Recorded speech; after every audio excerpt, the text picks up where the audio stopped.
I was 32 years old when I finally accepted the truth my heart had always known, but my mind kept trying to deny. My family never really saw me. They saw a shadow beside Heather. They saw someone reliable, someone capable, someone silent.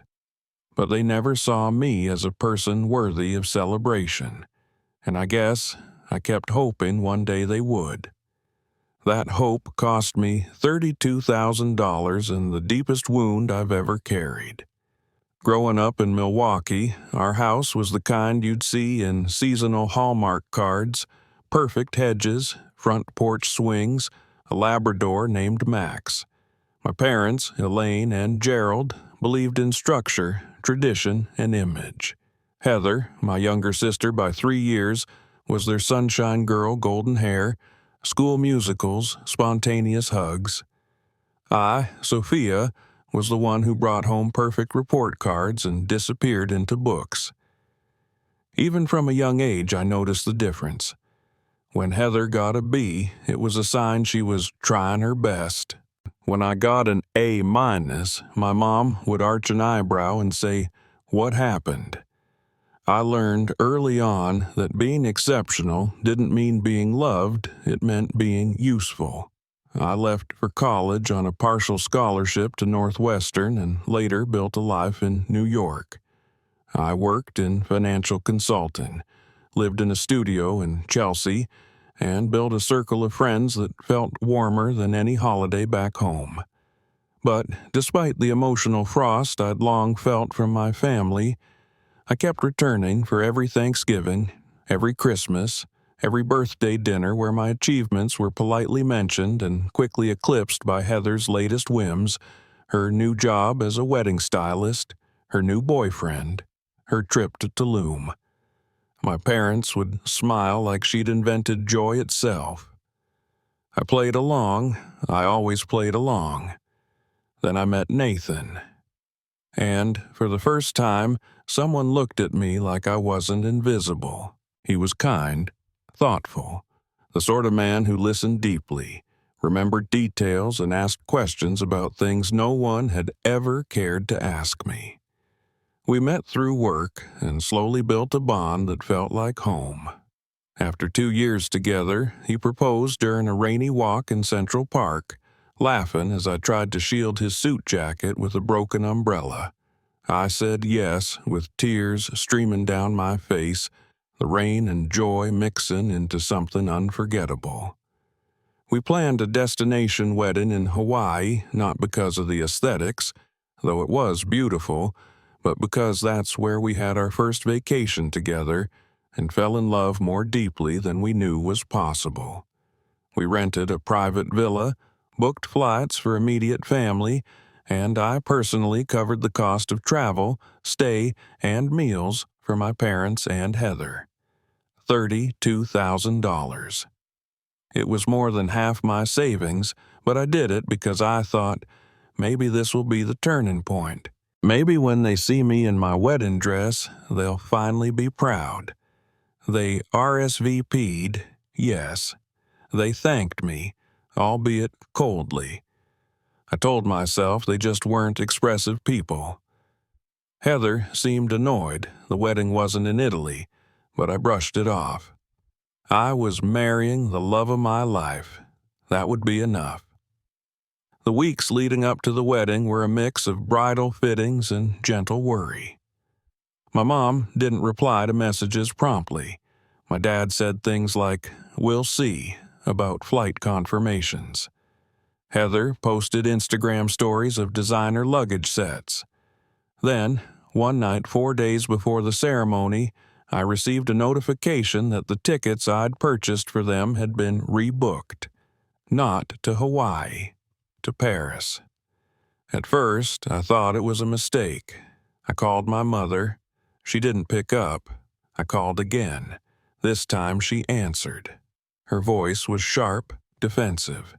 We just felt a trip to Europe would be more meaningful. Heather's always wanted to see the Louvre. Your wedding is, well, it's not a surprise, Sophia. You've always been competent. No offense, but it's not like you're marrying royalty." I was stunned. "So you're not coming?" I asked, voice shaken. "Darling, don't make this dramatic," she said, sighing. "You'll still have Nathan and all your friends. Weddings are about love, right?" I hung up. Then came the text from Heather. "Hawaii was never our vibe anyway. Enjoy your little beach ceremony." The final dagger came the next morning, from my mother. "You're not worth seeing in a wedding dress." I read it twice, heart hollowing. Then I deleted it. Not because I didn't want to see it, but because I never wanted to read it again. Nathan found me staring blankly at my phone, still in pajamas, untouched coffee growing cold beside me. He didn't ask what was wrong. He just sat down, took my hand, and said, "We don't need them.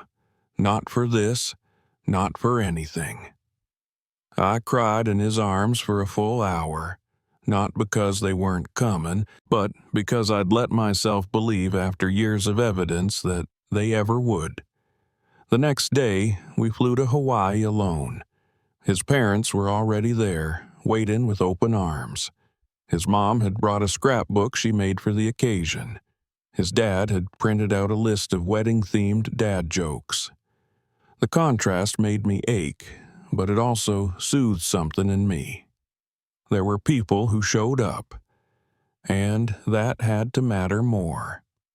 The night before the wedding, I stood on the balcony of our rented villa, staring out at the dark ocean. I held the invitation I'd sent my parents months before. I'd spent hours picking the perfect font. I lit a match and watched it burn in the tropical wind. I whispered to the ashes, "I release you." Then I turned back to the life that was choosing me, in every way they never had. The morning of our wedding was impossibly soft. Hawaii's breeze slid through the curtains with the scent of plumeria and salt, and sunlight spilled across the floor like a quiet blessing. Nathan was already up, making coffee in the small kitchen while humming a tune he always turned to when nervous, something old and jazzy. I sat on the edge of the bed, staring at my dress. It hung by the window, untouched by expectation, untouched by anyone who ever said, "You're not enough." I thought I might feel bitter, but instead there was just a strange clarity, like the air after a long storm. I didn't have parents attending. I didn't have a sister adjusting my veil or offering last-minute advice. What I had were truths. I had survived 1,000 emotional paper cuts from the people who should have protected me, and yet here I was, still standing, still choosing love. Nathan's mother, Ruth, helped me with my dress. She ran her fingers down the fabric and whispered, "You look like you walked out of a dream." And her voice cracked just a little, which made mine catch too. She didn't say it to fill silence. She meant it. She handed me a small blue pendant, something borrowed from her wedding day, and clasped it around my neck, as though she had always known I'd be her daughter one day. At the ceremony, I walked down a path lined with lanterns and petals, not with my father at my side, but alone and yet never more supported. Every step I took felt like reclaiming something. Each breath in that humid, floral air told me that I was no longer waiting for permission to be whole. When Nathan saw me, he teared up immediately. He didn't try to hide it. He didn't wipe them away like they were shameful. I think that's when I truly exhaled for the first time in years. The vows we wrote were quiet and personal, filled with things only we had shared in whispers across years of trust building. His hand never trembled once. When he said, "I will never make you feel invisible," it wasn't poetry, it was a promise, and it broke something open in me that had been locked away since childhood. After we were declared husband and wife, we kissed beneath a canopy of silk and sunlight. and I could hear the waves crashing like applause from the universe itself. At the reception, Nathan's father gave a toast that had everyone laughing and crying within the span of a minute. He spoke about legacy, not of blood, but of love. "Family isn't just who raises you," he said, glass lifted high. "Sometimes family is who rescues you." I clinked glasses with him, unable to find words. That evening, wrapped in fairy lights and candlelight, we danced barefoot in the sand. I let myself be completely present. I didn't think about who wasn't there. I thought about who was. Ruth held my hand as we watched the sunset, and I caught her wiping away tears more than once. "I'm sorry they couldn't see what I see in you," she murmured, "but I promise we do." For the first time, I believed it. I didn't need validation from the people who had always withheld it. I had found something better. Reflection through kind eyes, love without condition. That night, Nathan and I lay on the porch swing outside the villa, my head on his chest, the stars wide and eternal above us. I whispered into the quiet, "Do you think they're even thinking about me?" He was silent for a moment, then answered softly, "Maybe, but don't let that matter." And I didn't. Not anymore. A week later, back in New York, we settled into the rhythm of newlywed life. But reality returned like cold wind. Boxes of unopened wedding gifts, unreturned calls from extended family, and then the final insult, Heather's Instagram post. A picture of her twirling in front of the Eiffel Tower with the caption, "Paris, not Hawaii, because we prefer elegance over tiki torches." I stared at the screen, feeling the old ache pulse again. The comments were worse friends of hers laughing, a few cousins chiming in with laughing emojis, and even a best choice ever from someone I'd sat next to at Thanksgiving. I didn't comment. I didn't respond. But I archived every name that laughed at my expense.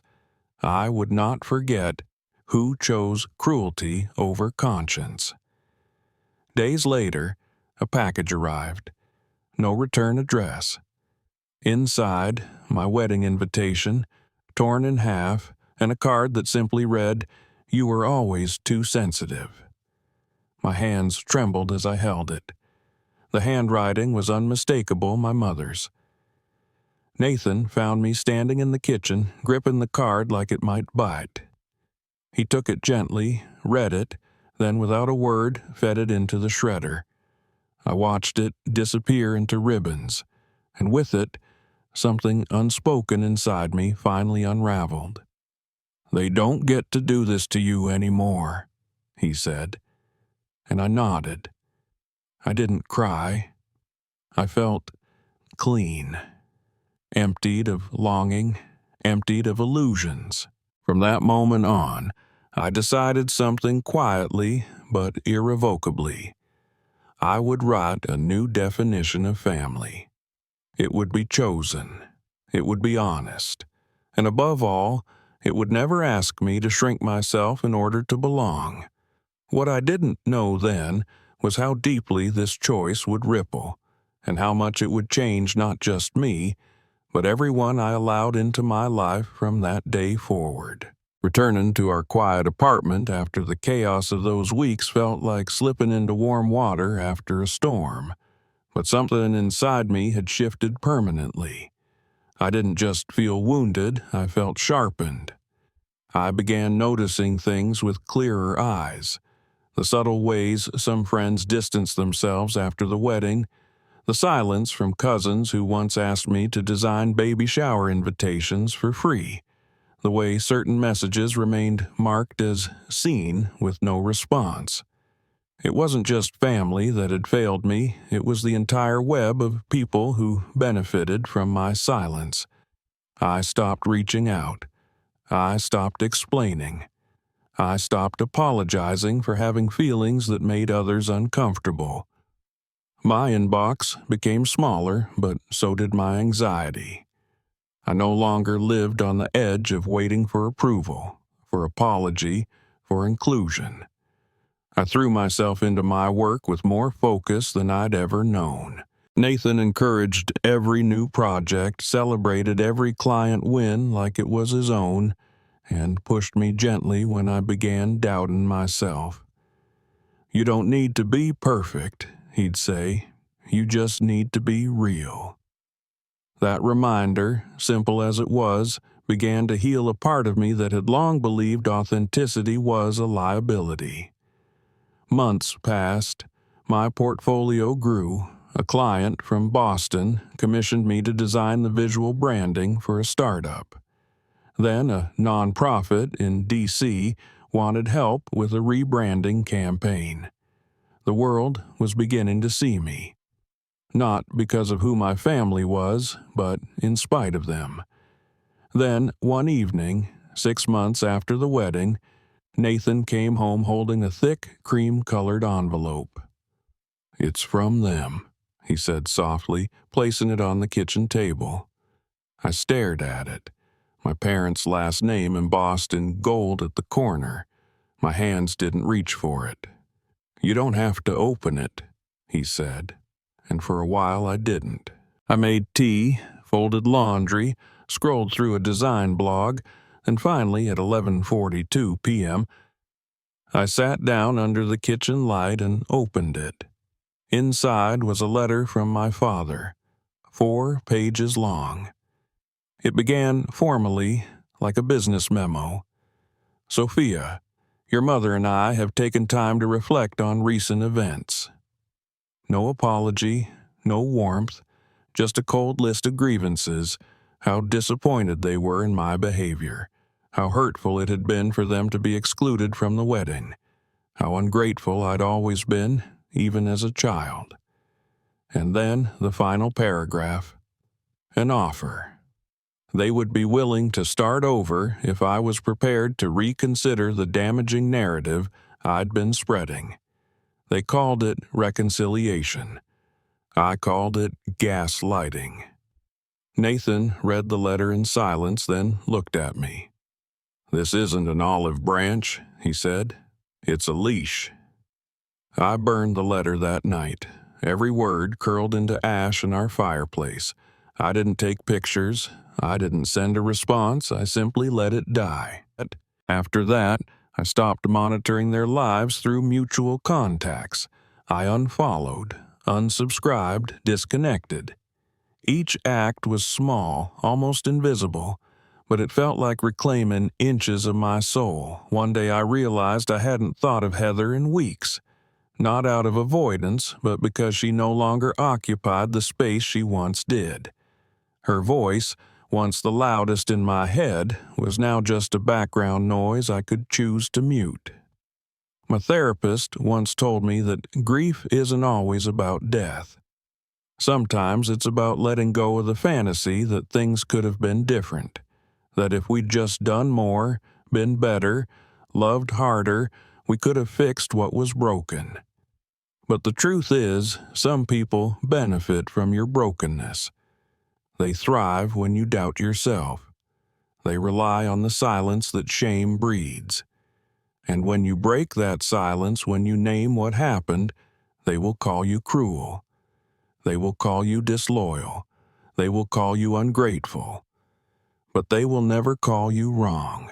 One night, as Nathan and I sat on the fire escape watching the city breathe, he asked me what I would tell my younger self. I closed my eyes. I'd tell her she was never too sensitive, that her feelings weren't flaws, that her worth didn't shrink just because others couldn't see it, and that one day she'd be loved so gently she'd forget the sharp edges of all the time she wasn't. Nathan didn't say anything. He just pulled me close and rested his chin on my head. That silence said everything. A week later, I received an email from a young woman who had seen my wedding photos through a mutual friend.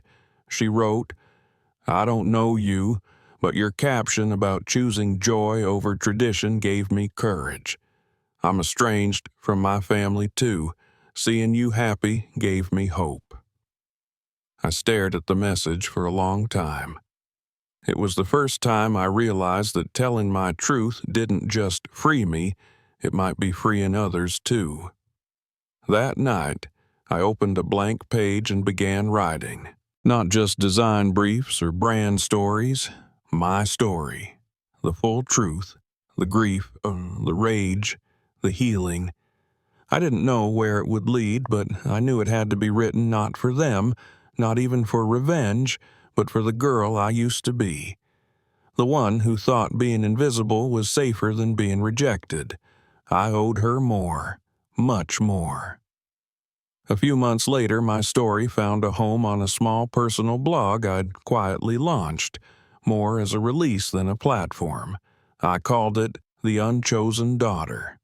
I didn't expect anyone to read it. But somehow, through the quiet ripple of shares and comments, strangers began finding me. They left messages that said, "I thought I was the only one. I've never told anyone this before. Your story helped me make peace with mine." At first, I was overwhelmed. Who was I to be a voice for others? I had no credentials, no training in healing trauma, only my scars and the decision not to be ashamed of them. But the more I shared, the more I realized people didn't need polished expertise. They needed honesty. They needed someone to say, "Yes, it happened to me too."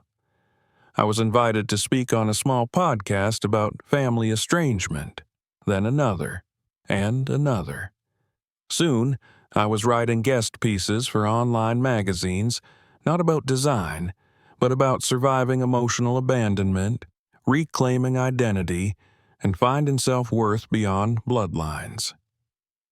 Every time I told the truth, I felt lighter. Not because the weight disappeared, but because I was no longer carrying it alone. Meanwhile, my work as a designer kept growing. I started collaborating with women-owned businesses, nonprofits, and creatives who shared values of transparency, inclusion, and growth. My business wasn't just sustainable, it was meaningful. And Nathan, he became my partner in every sense. We weren't just building a life, we were building a safe place where neither of us had to perform to be loved. One evening, after wrapping up a branding workshop I had hosted online, Nathan came up behind me, arms wrapping around my waist. "Have you noticed something?" he asked. "What?" I smiled. "You haven't mentioned your sister in weeks." I paused, surprised by the realization. He was right. Not out of repression, simply because my life had expanded so far beyond her orbit. My story no longer revolved around her gravity. I had created a new center, my own. That weekend, we went on a small trip to the Oregon coast, just the two of us and the sound of the waves. There was no reason, no occasion, just a need to celebrate how far we had come. On the last evening, we sat on the sand wrapped in blankets, watching the horizon blush into twilight. Nathan turned to me, nervous but steady. "You gave up so much to live your truth," he said. "I want to spend the rest of my life making sure you never have to do that alone again." Then, without a ring or big gesture, he simply asked, "Will you marry me?" I said yes, with tears streaming down my face, not just for love, but for the part of me that once believed she wasn't worthy of being chosen. A quiet wedding followed months later. No fancy guests, no extended family, just a circle of friends who had become my family by choice, not obligation. Mariah stood beside me as my maid of honor. Tyler, who had helped me file my first business taxes, officiated with the perfect mix of humor and sincerity. We danced under string lights barefoot on a wooden deck, with music we loved and people who saw me clearly. There was no drama, no manipulation, just joy, pure and earned. After the ceremony, someone asked if I missed having my parents there. I smiled softly and said they were never really with me, even when they were. That night, I stood in front of the mirror in our small cabin, dress wrinkled, cheeks flushed, and whispered to my reflection, "You did it. You got here." It wasn't just about being married. It was about making it through the fire and still having something beautiful left inside. The blog turned into a small digital community where hundreds of people shared their stories, offered resources, and reminded each other they weren't alone. I never planned for it to become more than that, but sometimes the things we build from pain become the most sacred. Not because they erase the hurt, but because they honor it. One day, I received a message from someone with a familiar last name, my cousin, Anna. We hadn't spoken in years. She wrote, "I don't know if you want to hear from me, but I want you to know, after what they did with your wedding money, I couldn't unsee who they really are. I've distanced myself too. I'm sorry I stayed quiet for so long." I didn't cry. I didn't respond right away. But I felt something unstick in my chest. Not all silence is betrayal. Sometimes silence is survival. But truth is liberation. And when one person speaks it, it gives others permission to do the same. I met Anna for coffee weeks later. We didn't rehash the past in painful detail. We didn't try to fix anything. We just reconnected.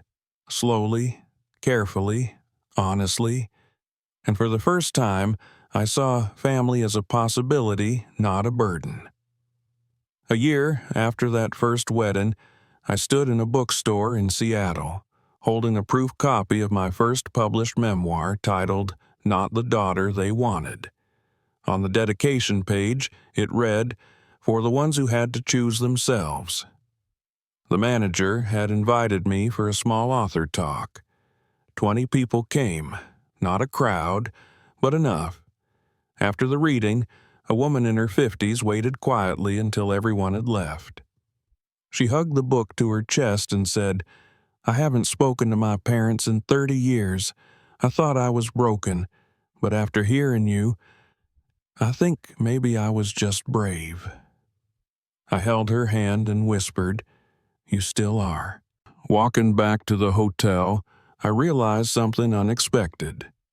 I wasn't angry anymore, not numb, not forgiven in the way they wanted, but no longer haunted. The ghosts of who I had to be in that old house had stopped following me. I wasn't their scapegoat. I wasn't their disappointment. I wasn't their story to shape. I was mine, fully, finally, and this was just the beginning. As the years passed, the story I thought had broken me became the very foundation on which I built everything.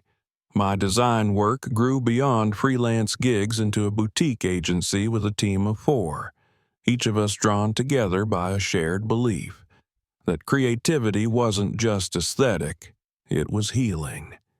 We specialized in branding for small businesses led by women, queer creators, and those who had been told no too many times.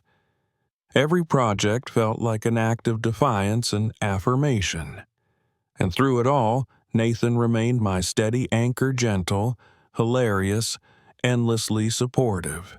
He'd surprise me with coffee on deadline mornings, leave scribbled encouragements in my sketchbooks, and, more than anything, remind me I didn't have to earn love by being perfect. Our life was quiet in the best ways: homemade dinners, secondhand furniture, Saturday hikes, and slow Sunday mornings filled with warmth. But peace never meant the past vanished.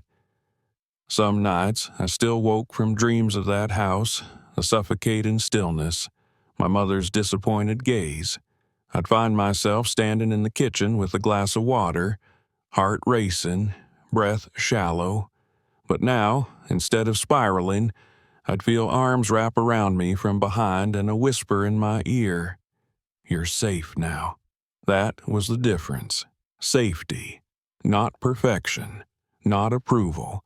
But the right to exist without constantly justifying why. On the 3rd anniversary of my eviction, I wrote a letter to my younger self. I didn't send it anywhere. I just folded it into a journal, knowing that the girl who stood crying on the porch with 2 suitcases needed to hear this. You didn't deserve what happened. It wasn't your fault. You're not too much. You're not selfish. You're not broken. You are brave, and you will survive, and one day you will thrive. I cried as I wrote it, but the tears weren't bitter. They were release. By then, contact from my parents had dwindled to rare, transactional messages, requests for paperwork, or distant holiday greetings that felt more like PR moves than genuine outreach. I didn't respond, not out of spite, but because I no longer needed to. I had already said everything in my silence. Then, one winter evening, I received a voicemail from an unknown number. The voice was raspy, older, tired. "This is Richard, your father. I'm in the hospital. I just wanted to hear your voice before anything happens. I understand if you don't want to call back." I listened to it twice, hand trembling slightly. The part of me that still longed for a version of him that never existed stirred, aching. But I also remembered I had lived through 1,000 invisible cuts by that voice. I sat with it. I talked to Nathan. I journaled. And then I made my choice. I didn't return the call, not because I wished him harm, but because I wished myself peace. I lit a candle, said a quiet prayer for his recovery or his passing, whatever the outcome might be, and let it go. Some doors stay closed not out of hatred, but self-respect. Healing had taught me that. In the spring, a woman from a publishing house reached out after reading my blog and essays. She asked if I'd be open to turning my story into a book. I hesitated. It was one thing to write for strangers on the internet, another to put it all between covers, permanent and public. But something inside me, maybe that same voice that first whispered leave, said yes. I wrote slowly, carefully, not to punish or expose, but to tell the truth, my truth. When Unchosen released, I received letters from teenagers, mothers, elders, all saying the same thing. Your words gave me language I didn't have. Thank you. I never expected my pain to become anyone's map. But maybe that's what stories do, they light up paths through the dark. On the day of the book launch, we held a small gathering at the design studio. Nathan brought cupcakes. Jessica flew in with her toddler. Mariah cried when she saw the dedication page. And me? I stood there, holding my book, surrounded by laughter and genuine care, and thought, this is the family I chose. No forced smiles, no fake approval, just presence, love, truth. My mother never acknowledged the book publicly. But one day, I received a card in the mail. No return address, no note. Just a clipping of the book review from a newspaper with the line underlined, a haunting, courageous reclamation of voice and identity. I stared at the handwriting that looked like hers. I didn't know if it was pride, guilt, or both, but I knew I wouldn't reach out. Some bridges aren't burned, they were never built properly to begin with. And still, we find new shores. Today, I live in a home filled with plants, laughter, and soft music. My studio walls are covered with prints from artists I admire. Our dog, Juniper, snores loudly by the heater. And in the evenings, I walk barefoot across warm hardwood floors, remembering how far I've come from that cold tile hallway of my childhood. Some stories begin with love. Mine began with survival, but it bloomed into something fuller, kinder, stronger. If you've ever been cast aside, misunderstood, or told you were too much, I hope you know this. Your worth is not negotiable. You don't have to earn basic care. You are not too sensitive, too loud, too ambitious. You're enough. And one day you will find your own people, your own path, your own peace. I did, and I promise you it's real.